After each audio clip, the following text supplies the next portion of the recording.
because of my location, I think. Not true. You go to, because that happens to me just now when I went to the app store. I thought mine was updated, but you have to press on the app, and then inside there will be an update button. Oh, thank you so Yeah, much. try it. You can try it now. We are still early. Oh, whenever I update, then it starts having certain glitches, so I may have to do it later. Oh yes, you mentioned.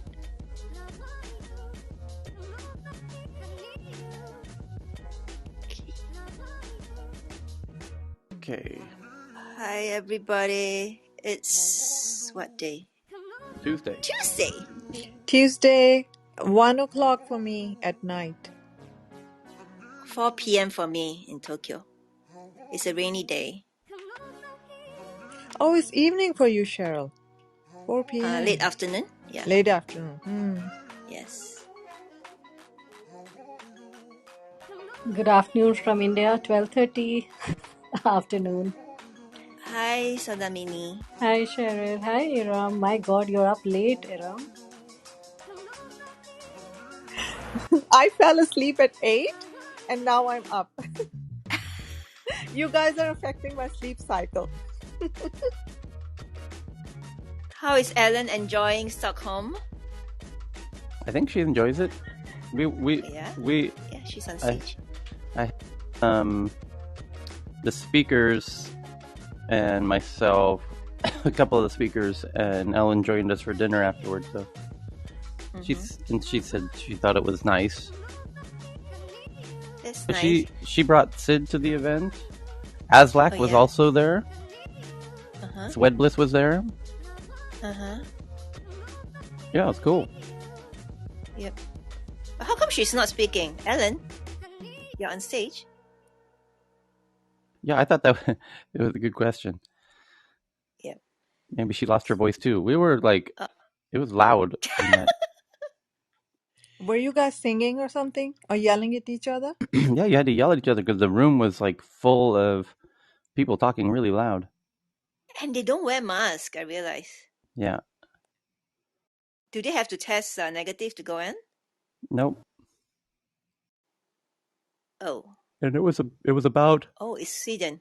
Okay. It was about 450 people in the room. Mm-hmm. And yeah. And then sorry, my apologies for trying the audio room, because it was just, once the event starts, I have to focus on the live event, and I couldn't. I know, no worries. But I must say, Twitter Space is very glitchy. I was kind of like bounced out because it glitched, and then when I went back, I was back in the audience, so I couldn't help you after that. And I was the room just gets smaller and smaller. So I'm sorry, but I think you know what, Tyler. Next time, if possible, can we have a live video streaming plus Clubhouse? Yeah, that could be doable. Yeah, I think Clubhouse is easier for now. Cheryl, I want to know how to do live streaming. I want to learn about that. Video live streaming. I'm not the techie person. Ask Heyman. Okay. You can do both YouTube or Facebook. Facebook is easier. Oh yes, YouTube can do it as well. Yeah. YouTube live streaming? Okay. Yes. Yeah, YouTube live streaming. There is a room here. Yeah, you go to the YouTube channel studio, right? And then there is a button there, I guess. But I've never tried, so I don't know. I'm not a I've never tried either, but I was toying with the idea. I need to live stream something with you. I want to learn about that. So thank you. Okay, Tyler, are you ready? Okay, I'm ready. Here we go. So the top story today, happy Tuesday, November 9th, is Tyler, before that, you want to give us a summary of what happened in Stockholm yesterday to your event? Like the featured, I don't know, the featured speakers, the feature pitch? No, not really. Startup founders? No need? Okay. No. The fun part was there was a whole bunch of Koreans. Yes, we saw. Yeah, that was the fun part for me. Like, we heard you mention Squid Game. A bunch of Korean was the fun part for you? Yeah. Because I've done the event every month for a decade, and then that was the only part that was like really uniquely new. We don't normally have a delegation from another country. Like everything else, I've done it over 100 times. So that's why to me, it's the unique part. Okay. Did they Did you fly ask in why? specially for that? Yeah, Huh? why Did, did they know this event? What? I no, mean, where did they find this information? Since Tyler said that you seldom have tweet foreign, yeah, Tyler's Twitter. foreigners. Yeah, Oh, my from my Twitter. my Oh, Twitter account. Yeah. oh, good. Yeah, but did they specially flew in for the event, or they just happened to be in Stockholm? They're here, but the event is part of their plan. Yeah, but it wasn't. That was not the only Ah, reason they're here. Yeah. okay, great. Maybe they are there to promote Squid Game. No, they're here to promote their own games, um, their own startups. But some of them are really cool. Yeah. So So. there was the one. There was I had two. There was like 12 Korean startups and like another 12 female founder startups, and I had all 24 of them all pitch for like 30 seconds each, so that the audience could know what they're working on, so they could help, if they know anyone that they can introduce to them. Mm-hmm. And then I picked two of the Korean ones and two of the female founders ones to do like real pitches on stage with the investors. Mm-hmm. And one of the female ones and one of the Korean ones were both super awesome.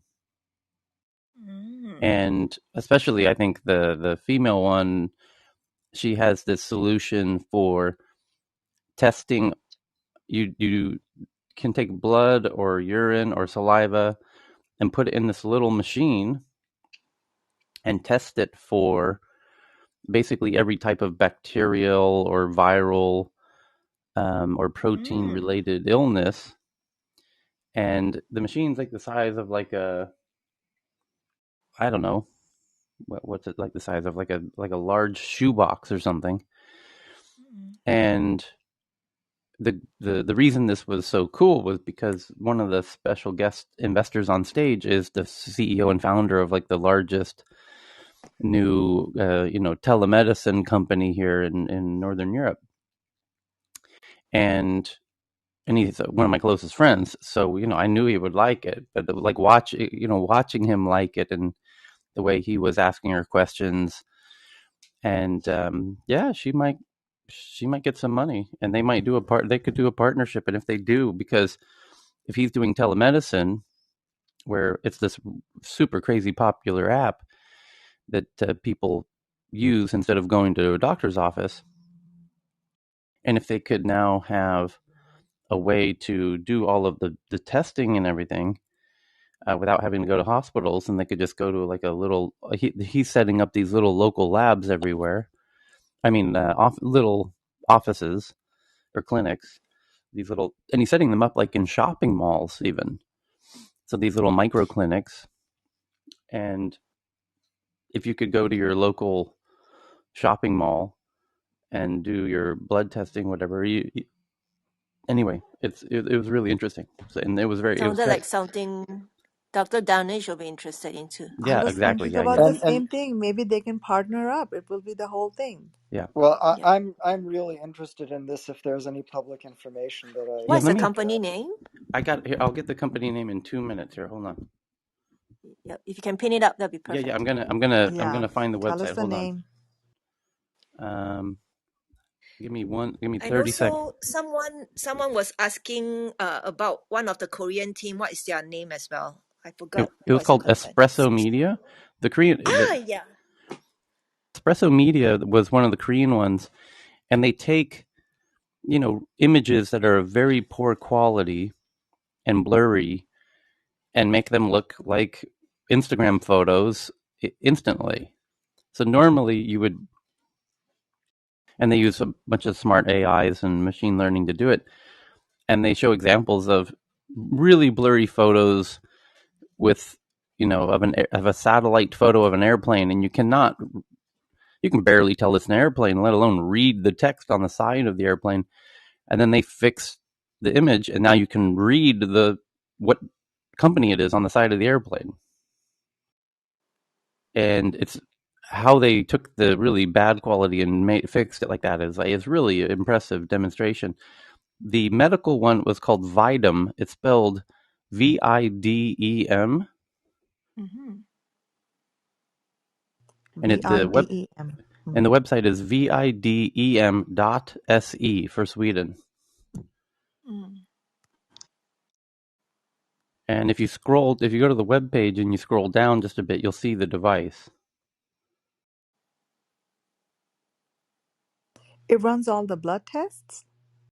Blood, I believe it can do urine and saliva as well. Wow. Yep. Anyway, so the top Okay. story for today is that Robinhood, the stock trading app, says an unauthorized party obtained a list of email addresses for 5 million users, which includes full names for another 2 million users and more info on 310 others. So a little bit of a hack there. And the next one's from CNN, that U.S. charges a Ukrainian suspect arrested in Poland and a Russian citizen over the REvil cyber attacks, and says it seized $6 million in ransom payments. Law enforcement officials have seized an estimated $6 million in ransom payments, and other U.S. Justice Department is expected to announce Monday.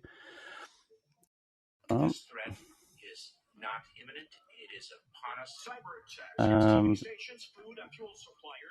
CNN has this. CNN. Yeah, they love to just play loud videos when you go there now. So it says the law enforcement officials seized an estimated $6 million in ransom payments, and federal prosecutors charged a suspect from Ukraine over a damaging July ransomware attack on an American company in a breakthrough from the Biden administration's pursuit of cybercriminals. Yaroslav Yasin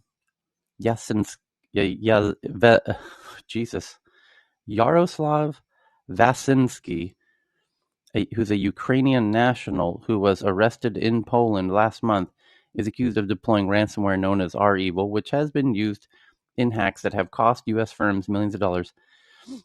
And he conducted a ransomware attack over the 4th of July weekend on Florida-based software firm Kaseya. That's what led to the supermarket shutting down in Sweden. That infected up to 1,500 businesses around the world. And another alleged REvil operative, Russian national Yevgeny Polyanin, they are charged with conspiracy to commit fraud and conspiracy to commit money laundering, among other charges. As part of the investigation, authorities seized at least $6 million in funds allegedly linked to ransom payments received by Polyanin. Oh, so the money went to the Russian guy. Oh, what a shock there. I wonder if the Ukrainian guy might have been a bit of a front. CNN was first to report on the law enforcement actions before the Justice Department announced the law enforcement bust is one of the most impactful actions yet in the Biden administration's multi-pronged fight against ransomware, which accelerated after a series of attacks hampered U.S. critical infrastructure this year. While some ransomware groups have continued to breach U.S. companies and demand payment, others have gone quiet in recent months. Attorney General Merrick Garland said at a press conference that the U.S. and its allies would do everything in our power to track down ransomware operatives and claw back the money they have stolen from the American people.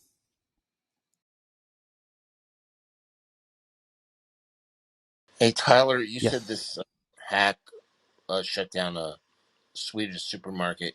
Is this the same thing about, I think it was last week you said basically everything in Sweden was shut down? You didn't know if it was a hack or what it was, like everything that would digital was shut down.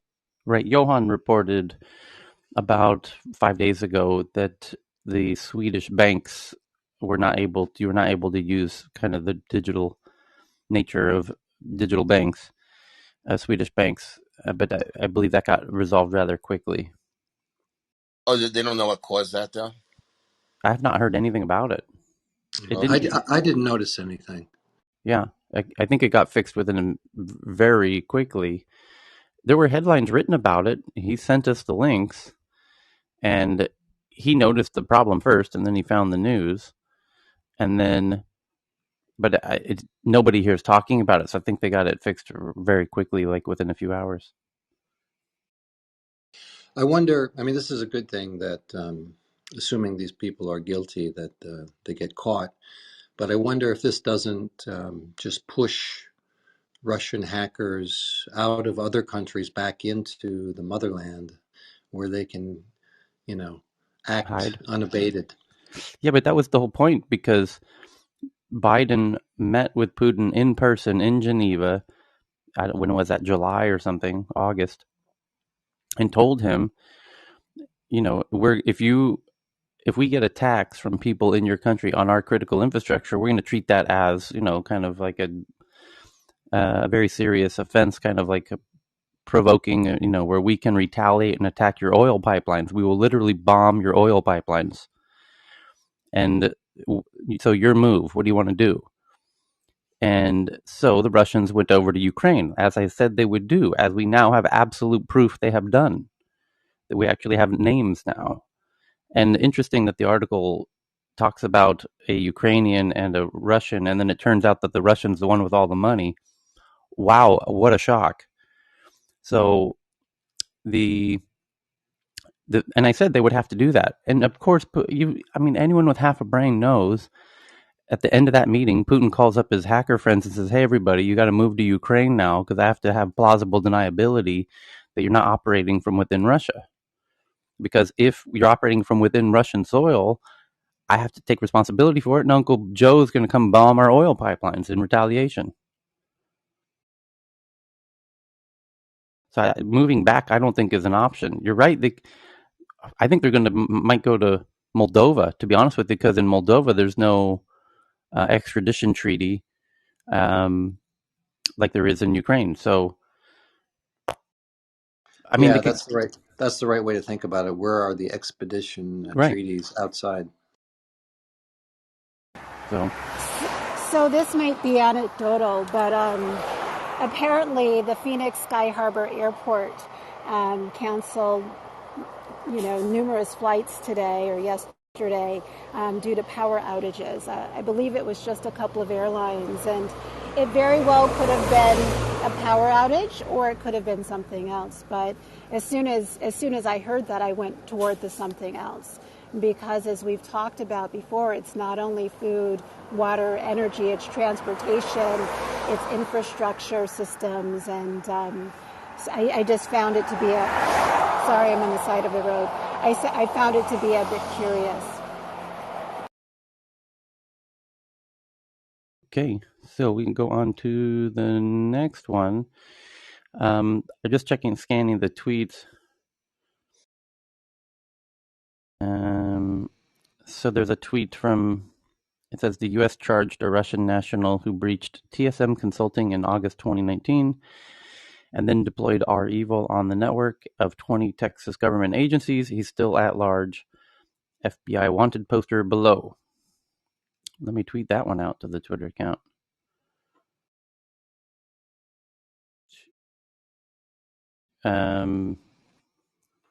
Yeah, Yevgeny Polyanin. Here, I'll tweet the FBI wanted poster. Okay, so the next one is that Europol has arrested 7 people suspected of helping REvil, and with over 7,000 cyber attacks since 2019 in a Romanian-led investigation. Okay. Europol has announced today the arrest of 7 suspects who worked as quote-unquote partners, affiliates, for a major ransomware cartel that have helped carry out more than 7,000 attacks since 2019. The suspects worked part of the REvil ransomware as a service operations. Both REvil and Gandcrab believed to be operated by the same individuals, created ransomware code that they offered to other cybercriminals for rent. These renting groups, more commonly known as affiliates, would orchestrate intrusions into companies, deploy the ransomware, ask for the ransom, and then split the profits with REvil and GandCrab coders. Europol says that since 2019, the 7 suspects carried out attacks in which they collectively asked for more than $230 million in ransom payments. Since February this year, Europol said it had been working with law enforcement agencies and security firms such as Bitdefender, KPN, and McAfee to apprehend some of these affiliate groups. According to Europol, arrests have been made in February. 3 REvil affiliates arrested in South Korea. In October, 1 affiliate arrested in Poland, charged with the Kaseya REvil attacks. Those were the ones that we just read about in the previous article. November 4th, 2 REvil affiliates arrested in Romania and 1 more in Kuwait. The arrests come after Western countries, led by the US, proposed to crack down on ransomware gangs earlier this summer. And the decision to go after some ransomware operators comes after ransomware attacks hit their peak last year, with groups launching attacks that crippled industry sectors for days, such as the attack on Colonial Pipeline this May, which stopped 45% of all fuel to the US, etc., etc. And another affiliate was detained in Belarus in August 2020, but the arrest was not part of the Europol joint investigation. Okay, there you go. Another. By the way, just looked at the situation in Phoenix was actually caused by the local utility company.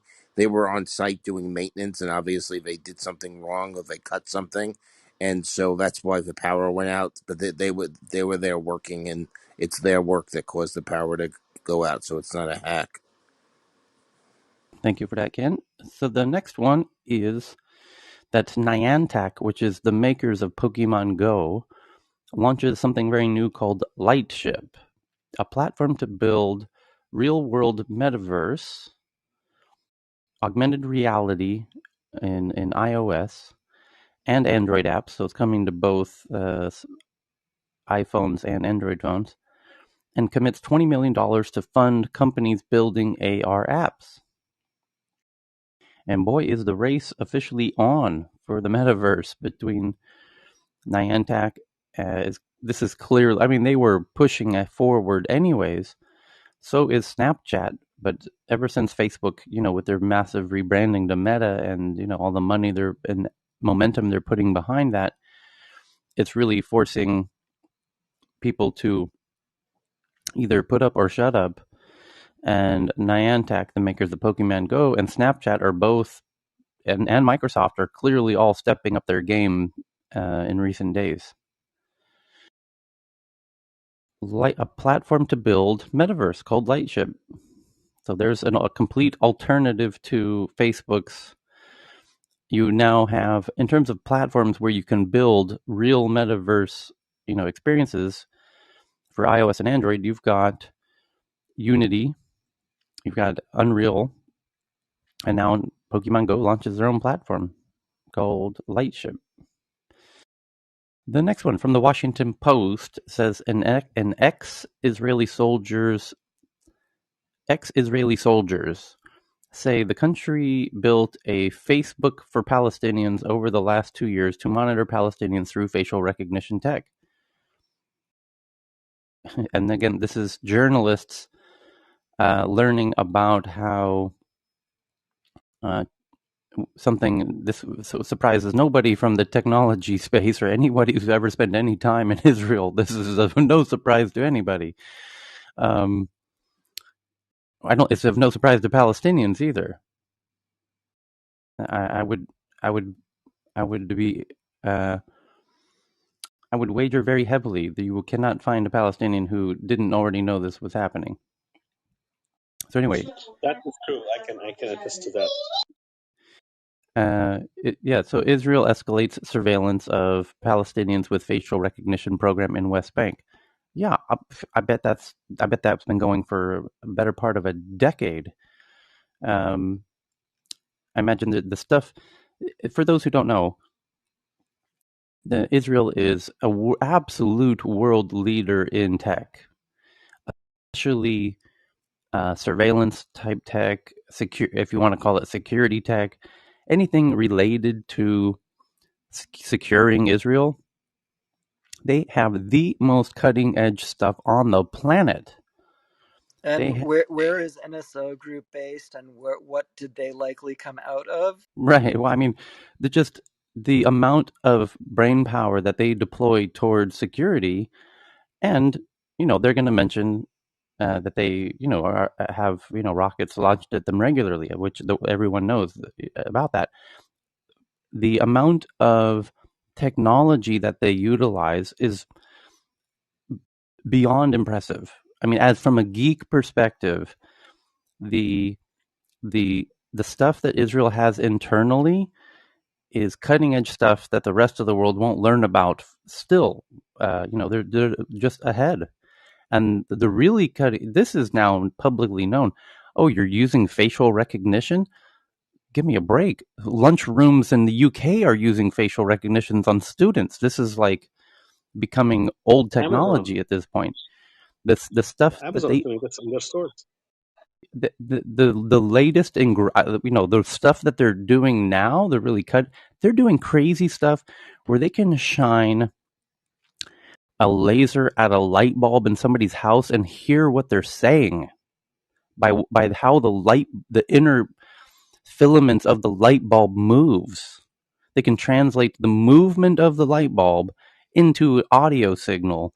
That's the crazy cutting edge shit that they're doing that the journalists won't know about for 5 years from now.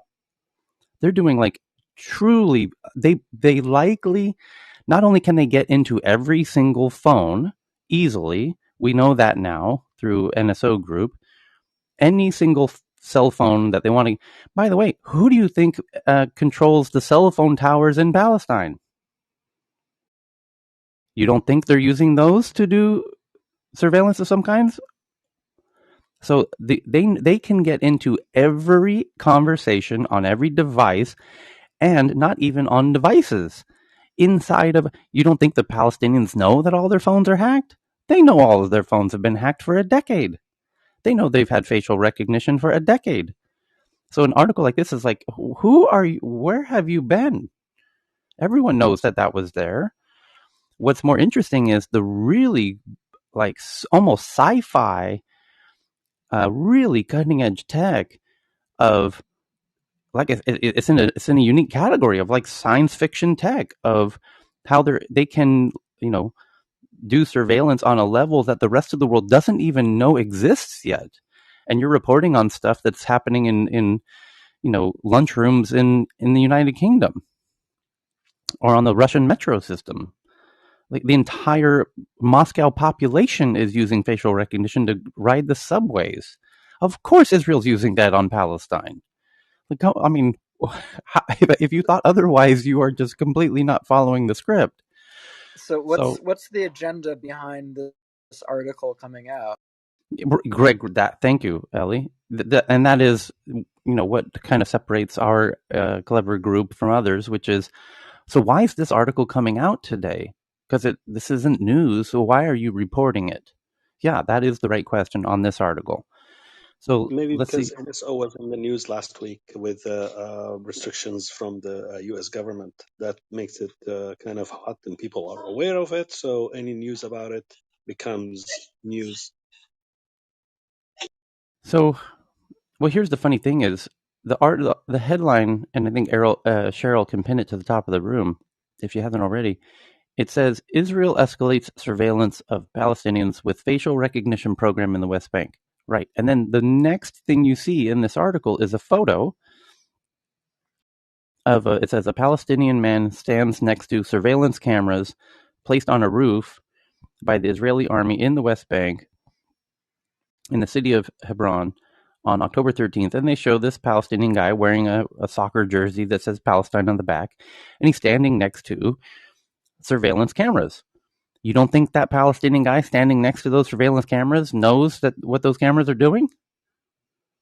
They know, and they're extremely defiant of them. So Yeah, but yeah, how do you write an article saying they're escalating things by employing facial recognition when every Palestinian has known that for years? Well, how is that a headline? So, Tyler, we yeah, might find out that the person who wrote the article is like 22 years old. true. So I think we're probably spending way too much time trying to figure out someone who wrote, I mean, Yeah, yeah. yeah. Hold on, Elizabeth Drouskin. You're right. I think you're right actually. And I think this person is against. I think Ellie, who asked the right question, I think journalists are trying to start a new campaign, kind of um, against facial recognition systems of all kind. And facial recognition has also been reported by the New York Times that it's being used in the Xinjiang province against Uyghurs, that China is using facial recognition against Uyghurs. So I I think they're trying to find use cases around social justice issues and civil rights issues, and they're trying to attach this technology to touchy political issues globally, which will then add a level of baggage so that when we talk about Facebook's using facial recognition, which they are in some sense. Oh, well, that's the stuff they're using in Palestine and in Xinjiang province. It's like, no, no, no, no, no. Your Apple phone's using facial recognition, for fuck's sake. Like, There's like a camera on every corner in New York City, correct. and I'm guess that probably a lot of them can do facial recognition. So we're so far beyond this being an issue at this point. So I don't Right. even know. Yeah. But that's my point actually, I is, think the leader in the Middle East is the UAE. If you go like every corner of any street, they have facial recognition, car recognition, number recognition, any kind of recognition that you can employ. They already have it there, and it's being used today. They will, you will get a ticket in the mail just by doing something that they will have. I think they have like 1 million of them in all their streets. So yeah, did talking you, about next level, I think when you have the word UAE, it sounds like your mic dropped you can out. check it out if you like. So, sorry, I was talking about UAE. They Yeah. will have those kind of facial recognitions everywhere. Yeah. So there was a photo that I took a couple days ago in Bangkok uh, of a surveillance camera. And underneath the surveillance camera, it says facial scan. And it just shows a little icon of a face with like dots on it, with lines on it, which is a really nice icon to let you know this camera's scanning your face and doing facial recognition on you in central Bangkok. I was like, oh, that's kind of nice. I don't need to guess if that camera is doing facial recognition. They're telling me it's doing facial recognition, uh, which is kind of an interesting Thai way to do it. It's like, yeah, we're not going to try and hide it from you that we're doing this. But this, you Which should, is actually more efficient because like the notion that they're gonna like see you do something wrong and track you and tackle you and haul you in, as opposed to just showing you, yeah, we see exactly who you are, so don't do anything. yeah. Yeah, we see that at 7-Eleven and Walmart, wherever you go. Okay. So what the article said, I guess what they also, I think they're trying to demonize facial recognition, and because they think it's a hot issue with Clearview and all of that. In some sense, it might be, and they're turning it into a political issue and what blah blah blah. Anyway, um, I'm just reading the article real fast. Anyway. So the next one is AMD, which is the big chip company, touts Meta as data center chip customer. So AMD is very happy that Facebook's using AMD. Okay. As it targets NVIDIA with new chips like the M1 200, a family of server accelerators to boost machine learning and other workloads. Okay. So AMD thinks they have a good processor um, to compete with Nvidia. Okay, makes sense. They do. Pay, They have absolutely hit it out of the ballpark. Their top end is like 4.9 times faster than Nvidia's top player right now, so it's like a total game changer. Now, Nvidia is a little bit off of their sequence right now, so come March or something, they'll probably do the next one, and they're not using the same fab line. But what AMD has done is just like, it's a juggernaut. It's like absolutely, I mean, Lisa Su is a rock star. She's just done wonders there. They're gonna reap benefits for a good few years because of this. yep. Well, at the same time, I gotta ask, and this is me not being up with the field. Um, can these processors run the CUDA that everybody in AI seems to want to run their suites off of, No, they cannot. CUDA is proprietary to NVIDIA. or They're anything equivalent? Well, they do have equivalents, and they do run the frameworks. I mean, clearly, when Facebook gets it, that means Cafe and other AI frameworks that Facebook uses are going to be available, and they are. There are also translators that Intel is doing and AMD itself is doing. Having said that, this is one reason why their foray into traditional high-performance computing, technical computing, will be way faster than AI. NVIDIA still has a grip on AI. Also, a very savage move by Lisa is to do this in the morning of when NVIDIA is going to go on stage, like in another hour, to talk about. So totally steal the thunder from Jensen, which is yeah, that's how it works. Yeah, it But is yeah, getting like yeah, that lately. Like they're intentionally timing stuff for IPOs and quarter announcements. yeah, So yeah. the next one's from CNBC. PayPal reports Q3 revenue of 6.1 billion, up 13% year over year, versus 6.23 estimates, which means they came in under the estimates, which means the stock will likely go down. Venmo payment volume up 36% year over year.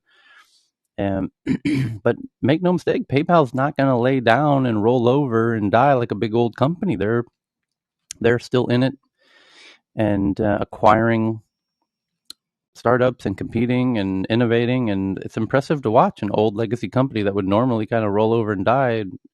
But there's just too much money to be made in fintech, and you were the pioneers. You guys absolutely were the big breakthrough that brought payments to the internet and a bit really popularized it. So why not take advantage of all of that as they should? So there makes sense. Next one is Nextdoor closes its first day on the New York Stock Exchange at $13 a share, up 17% after going public via a SPAC merger, which raised $647 million at $4.3 billion valuation. And the next one's from Vice. It says researchers and journalists in Ethiopia say Meta, Facebook, has done little to stop hate speech amid Ethiopia's civil war, claiming moderation often falls to volunteers. Online hate is adding fuel to the country's deadly conflict, and researchers say Facebook is failing to stop it. So Vice, yeah. Well, they legally don't have to stop it, Vice. People are stupid. They're going to say stupid stuff. And if you don't like it, you can stop using Facebook. I mean, it's this endless game of wanting to blame Facebook for um, how Facebook is stoking a civil war in Ethiopia is the headline.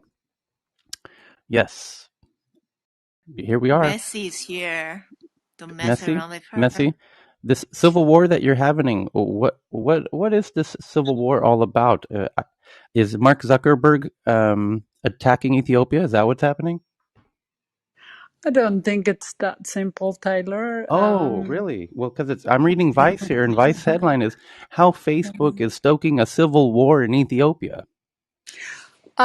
you know, it is a really, really, really tough situation. The country is really, how do I say it?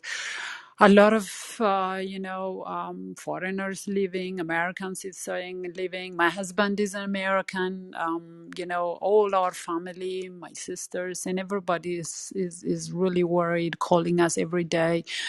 um, I'm just telling you that as a person, and also as Ethiopian origin, even if I'm Canadian, it is very sad. And I think even though Zuckerberg is not creating the war, he should be responsible, like at least have the people not to fuel things. Even the smallest things would fuel. For example, I can tell you here, even in Addis, now with the government passing emergency state of emergency in place now for the next 6 months, and even telling the population to protect the community, and protect Ethiopia from disintegrating or even the rebels getting into and making the Ethiopian war getting worse.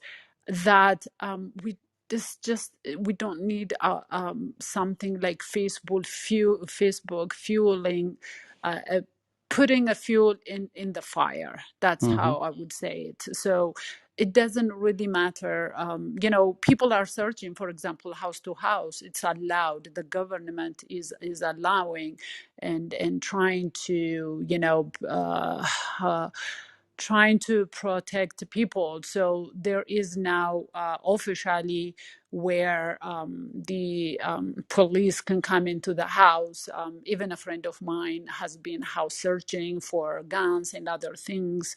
So if somebody is putting something on Facebook, everybody will jump. We are all jumpy. We really are. My husband was like, we were moving the other day and somebody knocked at our door and he's like, I don't know the local language. Grab Messi, grab Messi. He is just jumpy. Everyone is jumpy. So we don't need a Facebook to make things worse. That's what I would say. He may not be creating the war. He may not be creating the civil war. Of course, it's a civil war between two factions and the government and the rebels. But we need a calming agent, not a fueling agent. That's Mm-hmm. what I would say. Yep. So it highlights in the story a journalist named Lucy Casa, who, when she posts articles, she says every article she posts, she's a freelance journalist covering the country's intensifying civil war and had reported on killings, starvation, sexual violence, and other atrocities in the conflict. After each report, Facebook and other platforms erupt with threats against her. She says it's an everyday reality. Whenever I publish a story, there's a smear campaign.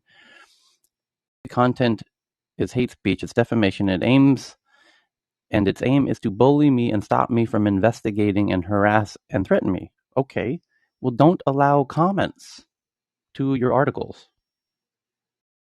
Or, Well, but couldn't she like report what's happening? Like we sure, all need information. but Like but better but better yet, there's this thing called don't allow comments. Publish your stuff, don't allow people to comment it, so that they can't threaten you for publishing that. But people will.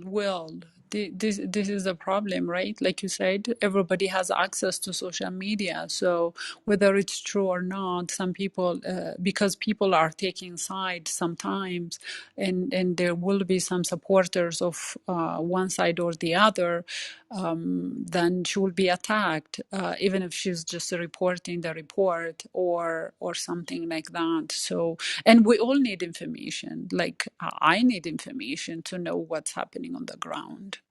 If people Yeah. like her or somebody else doesn't report what's happening on the ground, then we will be all in dark. So how do we do this peacefully? That's my Mm-hmm. question. How Yeah, but did? I think Messi, I think what Tyler was saying is because there are many tools for you to share your information, right? But if you want to use Facebook, you can use it according to how you want to do it. So you have the option to turn on or off the comment portion. So if she chooses to turn it on, then don't blame Facebook for it because she has a choice. Well, in that one case, but she herself also says, she says the word other platforms. She says Facebook and other platforms. because she's trying to promote her content everywhere. And then, of course, if it's online and it's anonymous, people who disagree with her violently are going to disagree very violently and make threats and all of that. It's very common to not allow people to, if you're going to expect that, as she says she says it's an everyday reality. Whenever I publish a story, there's a smear campaign. Well, don't allow that. Turn that off. Somebody can screen cap it and post the screen cap and comment all they want about it. True. But she might not know that unless they intentionally try and tag her in that or whatever.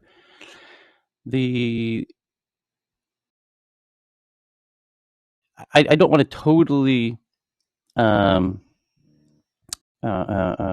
Facebook a total pass on this. Of course, if they're being notified of hate speech and if they're being notified of what they use, she says it's defamation. Well, Facebook isn't a court that's going to make decisions on defamation.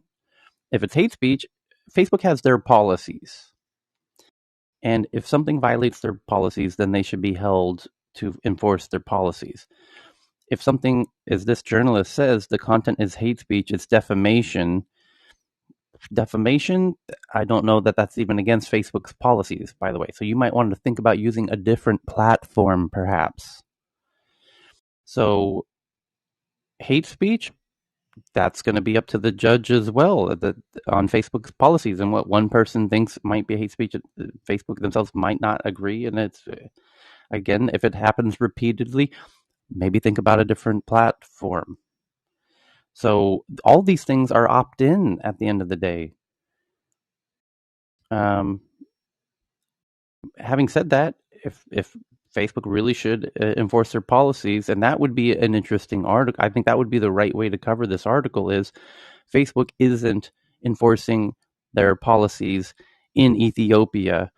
And that's what I would love to see examples of that, of like, here's really egregious violations of their policies. So,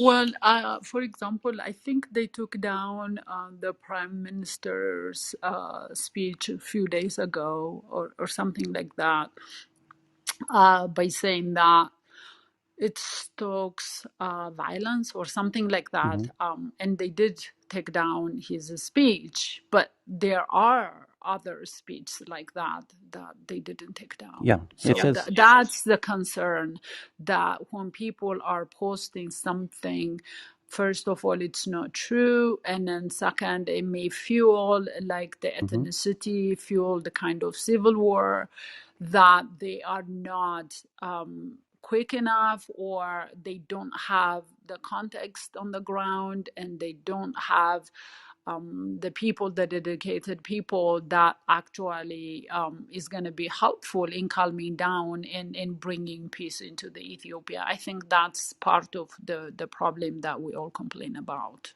so I saw an article over the weekend that said that the Ethiopian prime minister was telling people to rise up against the Tigray alliance or whatever it is. Yes, Tigray, TPLF, Tigray Liberation Front. Right, That's the fighting rebel group. Yes, right. Tigray. So the prime minister was encouraging people that we need to rise up against this rebel group, and now's the time, and we need to fight for our freedom or independence, or our country, right? And I imagine, I mean, that article was like a mainstream media. It was some, very large publication like Al Jazeera or something. And yet that statement almost certainly is against Facebook's terms of condition or policies. And so if somebody tried to post that on Facebook, and I think this is where Facebook is focusing, it's like, okay, you have, by the way, Ethiopia is a very large country, over 100 million people. This is not a small country, second largest in Africa. So you have 110 million people in a civil war.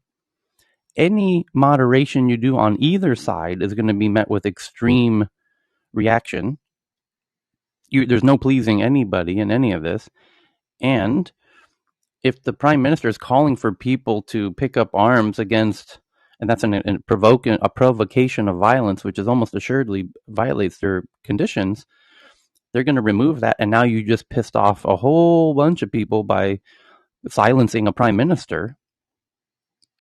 But I think Facebook is focusing on people who have actual power and the statements that they're making versus somebody who, you know, relatively has practically no power is saying something stupid or hateful, you know, in a comment section. I think they might be correct in focusing on, you know, the heads of the rebel groups and the heads of the government and what they're saying and how they're using Facebook as a tool, as opposed to the guy, the shoe shine guy, or the taxi driver, or the Uber driver, and what he's saying on Facebook.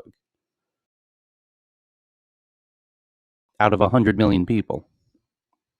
But that's the problem they're in. That's exactly what it is. The problem is every single person, because of the civil war, getting heated up and getting into different parts of Ethiopia. That everybody is getting involved. Everybody is part of it. So it doesn't matter if it was a shoe shiner. I understand what you are saying, that leaders are a bit different from, from the general population. But when you have a very big multi-ethnicity Yeah. kind of country, like you said, 110 million people, 120 now, I think we're getting there. And we have multi ethnicity, 82 languages, I think, if I'm not mistaken. Yeah. When you have that, and the civil war gets into, people taking things on their own hands and things like that, it doesn't really matter how small you are. You post something and it's not true, or it fuels the ethnicity of a person, or if you are attacking someone because he said something and it's a different ethnicity or this or that, that can get like thousands of engagement between this and that and that. So at the end of the day, it gets down to everybody else, and everybody gets into it. So that is the biggest issue. You can't just ignore who said what. If it is going to be something that actually fuels the civil war, that fuels and exasperates everything, then it just becomes an issue, a big problem. So, Right? how many languages again there? Oh, there are, I think, if I'm not mistaken, about 82 languages, spoken Right. languages. And so, how many of those 82 languages should Facebook hire moderators for? Well, you know what? I'm not telling Facebook what to do, but what I'm saying is, With if you Vice are, is, because Vice is uh, saying right now Facebook isn't hiring enough people yeah. with local language context to moderate. Exactly. Well, Right. yeah, So, but Tyler, hence my but question. but if you are a company that is trying to be having a presence every place, and then if you want to have success, this is what we do. If you are expanding out of the US and then you are expanding, it's the same thing. If I am an Ethiopian company expanding into Kenya and I want to have a success story, and make money and have advertisement and benefit from those people. Oh, by the way, thank you, Messi.